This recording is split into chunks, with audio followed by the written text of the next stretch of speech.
Hello everyone, welcome to today's video. In today's video, I'm going to show you how to solve 69 squared in the fast and simple trick I just discovered. Follow me as I show you how. So we first take the first digit, which is 6, and square the 6. We get 36. We put it on one side of the board like this. What do we do next? We take the second digit or number, which is 9, and take the square of 9. Square of 9 gives us 81.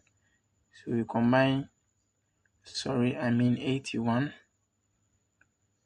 with 9 squared, which is 81, with the 36 we've already written.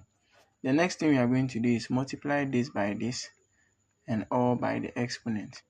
So what I mean is 6 times 9 giving us 54 times the exponent 2 giving us 108. So we write 108 this way and add a 0 at the end and sum it all up.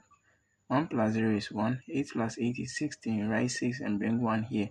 6 plus 1 is 7, 3 plus 1 is 4. So we can clearly and boldly say that 69 squared is 4,761. Thanks for watching this video and don't forget to subscribe and like. See you next time. Bye bye.